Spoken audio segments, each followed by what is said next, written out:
സർക്കാരിൻ്റെ മാതൃയാനം പദ്ധതി, അതുപോലെ തന്നെ ഇ ഹെൽത്ത് പദ്ധതി എന്നിവയെക്കുറിച്ച് അറിയുന്നതിനായി ഈ വീഡിയോ തുടർന്നു കാണുക.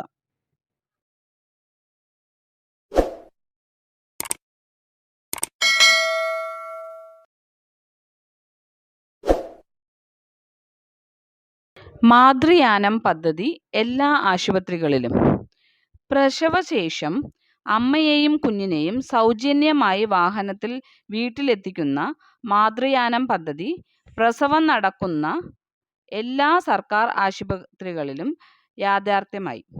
9 മെഡിക്കൽ കോളേജുകൾ, 41 ജില്ലാ ജനറൽ സ്ത്രീകളുടെയും കുട്ടികളുടെയും ആശുപത്രികൾ, 50 താലൂക്ക് ആശുപത്രികൾ, ഒരു സാമൂഹിക ആരോഗ്യ കേന്ദ്രം എന്നിങ്ങനെ പ്രസവം നടക്കുന്ന 101 സർക്കാർ ആശുപത്രികളിലാണ് പദ്ധതി നടപ്പിലാക്കിയത്.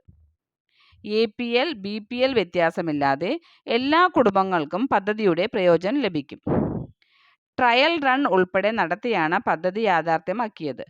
പ്രസവശേഷം വീട്ടിലേക്കുള്ള ദീർഘദൂര യാത്രയ്ക്ക് വളരെയധികം തുക ചെലവാകാറുണ്ട്. ഇതിനൊരു പരിഹാരമാണ് ഈ പദ്ധതി. പ്രസവശേഷം എല്ലാവർക്കും ഈ സേവനം ഉറപ്പാക്കാൻ ആശുപത്രികൾക്ക് നിർദ്ദേശം നൽകിയിട്ടുണ്ട്. എന്താണ് ഇ ഹെൽത്ത് പദ്ധതി എന്ന് നമുക്ക് നോക്കാം.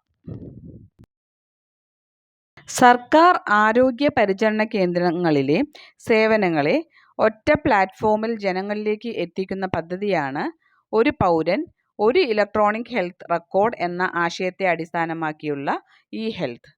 ആരോഗ്യ മേഖലയിൽ ഇ ഗവേണൻസ് സേവനങ്ങൾ നടപ്പാക്കുന്നതിനായി രൂപം നൽകിയ ഇ ഹെൽത്ത് വെബ് പോർട്ടൽ വഴി ഇ ഹെൽത്ത് നടപ്പിലാക്കിയിട്ടുള്ള ആശുപത്രികളിൽ മുൻകൂട്ടി അപ്പോയിൻമെൻ്റ് എടുക്കാൻ സാധിക്കും.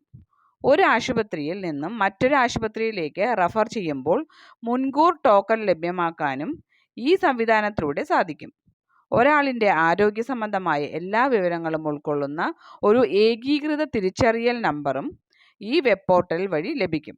ആശുപത്രിയെക്കുറിച്ചുള്ള വിവരങ്ങൾ, ലഭ്യമായ സേവനങ്ങൾ, ചികിത്സാ സമയം, ലാബ് ടെസ്റ്റുകളെക്കുറിച്ചുള്ള വിവരങ്ങൾ എന്നിവയും പോർട്ടൽ വഴി അറിയാവുന്നതാണ്. സംസ്ഥാനത്തെ ഏത് സർക്കാർ ആശുപത്രിയിലും ഒരു വ്യക്തിയുടെ ചികിത്സാരേഖ ഇതിലൂടെ ലഭ്യമാകും. 600ഓളം ആരോഗ്യ സ്ഥാപനങ്ങളിൽ ഇ ഹെൽത്ത് സംവിധാനം ഇപ്പോൾ സജ്ജമാണ്.